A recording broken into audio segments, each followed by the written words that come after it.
We've all heard that get out of your comfort zone and you will expand and be more productive and probably have more success in the real estate industry. Today, we're going to talk about why that is probably the number one reason that real estate agents fail in the end. And it's not just the failure rate at the beginning. There are agents leaving the market every single day because they chose to live in their comfort zone and they're not pushing themselves to be better. So we're going to talk about that today. What's up, guys? Coach Kane with the Real Estate Agent Playbook. So excited to have you both on YouTube and the podcast. As you know, do all the things, like, comment, subscribe, share. I can't wait to share this one with you. This one is based on the book, The Catalyst by Jonah Berger. Super excited to dive into the endowment portion of The Catalyst.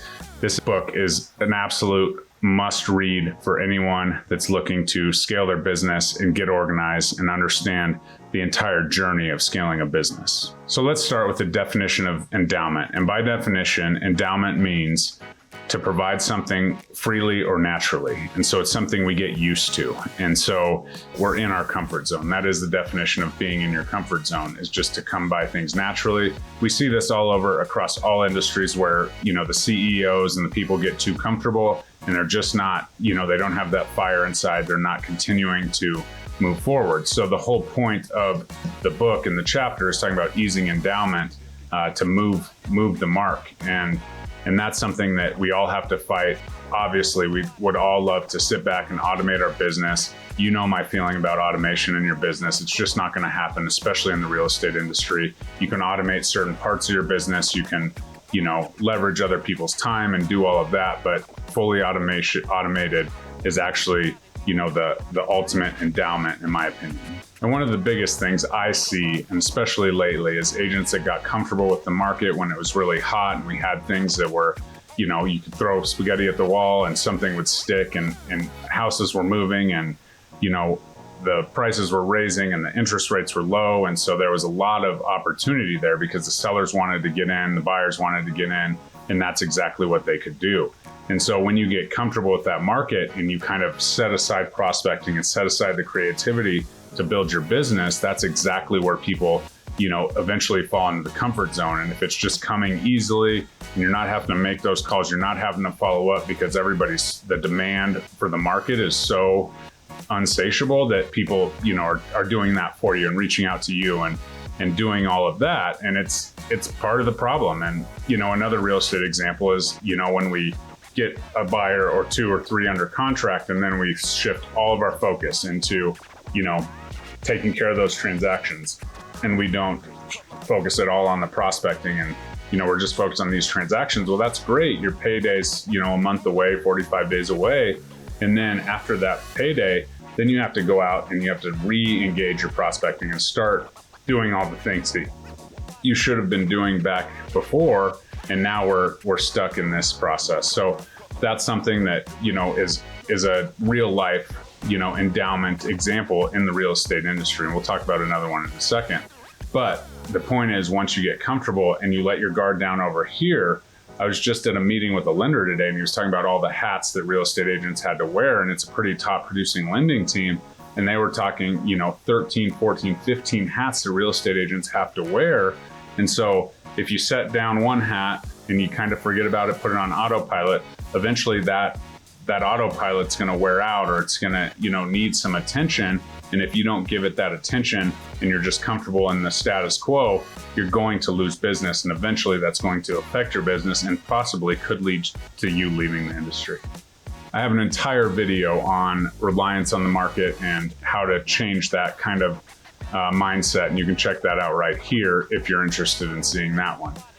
And some people are like, well, my business has been rocking for so long and all of this stuff, but the fear of change or the fear to innovate is the very thing that will lead your business to plateau and then start to decline.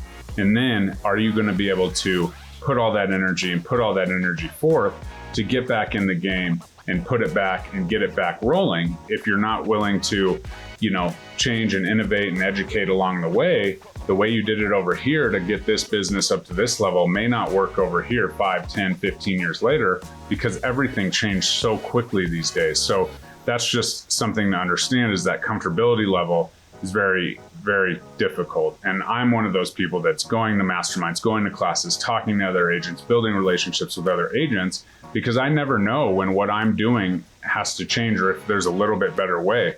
So we're constantly working on that self-improvement game. It's much better. And so that comfortability or the endowment phase is definitely something that we need to watch out for, especially in our industry. So let's go back to a couple real world examples. Let's talk about open houses. And I just recently had an agent that I'll bring on the channel sometime. And, we were looking at his business model, and he had come from a place where he was getting Zillow leads fed to him, and he had, not a ton of success closing those. And so, he comes to me. Obviously, you guys all know how I feel about those leads. And I say, okay, let's look at this business model. Let's look at you, right? We're going to personally make a game plan for you. He is in my downline at EXP, but I do offer this to any agents. There's a game plan call below. If you want to check that link, click it for sure. I'd love to talk to you. But we sat down, he was like, okay, I want to do open houses. And I said, here's the deal. You have to do open houses differently. And we changed everything from where he's doing open houses to how he's conducting himself at the open houses to what time he's doing them and where he's doing them. And so we just talked all about that, and we put together a plan.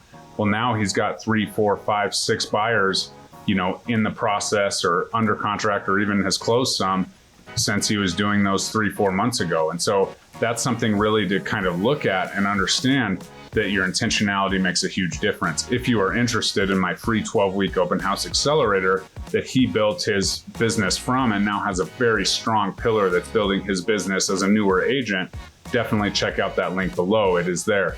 And so you can take that. It's a Trello board. It's a template. You can chop and change it, do whatever, but that's exactly there. It's got KPIs, everything built in you would ever need. The next thing is, social media. Social media has really led us to innovate, obviously, as the algorithms and the rules change and everything every single day, it seems like, on Facebook and YouTube and Instagram and TikTok.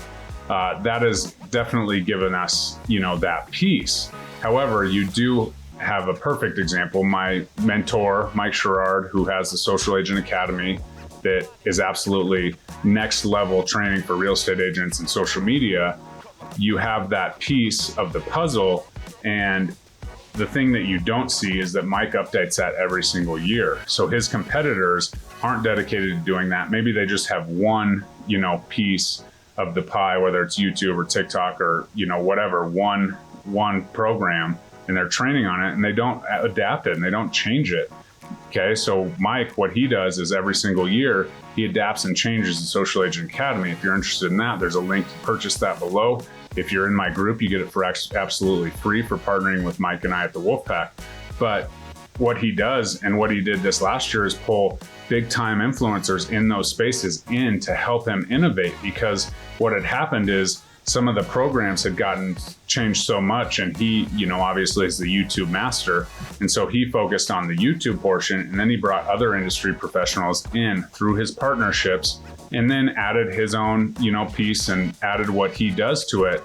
But now it's a huge collaboration that's updated yearly of these guys helping out and, giving you industry best training on that. So he wasn't comfortable. He could be comfortable with just, running new ads to that, every 6 months as the agent count turns over, and, sell it. But he wants to put a perfect product in. He is easing the endowment by, continuing to build that and make it better and make it better. And, 4 years ago when he first came out with it, it was okay for him to just go through Instagram and Facebook and TikTok. And TikTok didn't even exist, I don't think, when he started, but you know what I mean? And now he understands that they've gotten so dynamic and so different, and they're all trying to one up each other and changing things in reels and short form and posts and stories. And so he's pulling industry professionals in, partnering with them, and providing a top-notch product. His sales will absolutely skyrocket with that change, because what he has done is provide a piece of value that's as relevant and, up to date as possible as you can be in that space. So as we go through that, we will continue to watch that, but it's, again, that's a perfect example of somebody who's has success. He's made it, right? And he's constantly trying to improve and change. And so I think as real estate agents, we could take great notice of that leadership that he's providing and go from there. And that's why I love being in the wolf pack. But the point is that the industry is going to change. There's always new tech and new this and something shiny over here.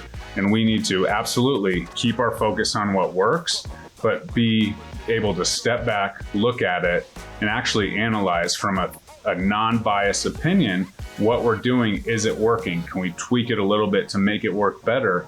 Because if we don't, we will find ourselves competing against these big box, internet iBuyer things that are coming to the market in place to eliminate the real estate agent. And, that's going to eventually catch up to us. So, if you're paying for Zillow leads and all of the things and you don't control those, well, you're just paying into the machine that's job or their goal is to replace the real estate agent. And I want you guys to hear that. As a real estate agent, you have to understand that you need to adapt as quickly as possible. And it's not like always changing and always doing the thing, but just tweak your offer, right?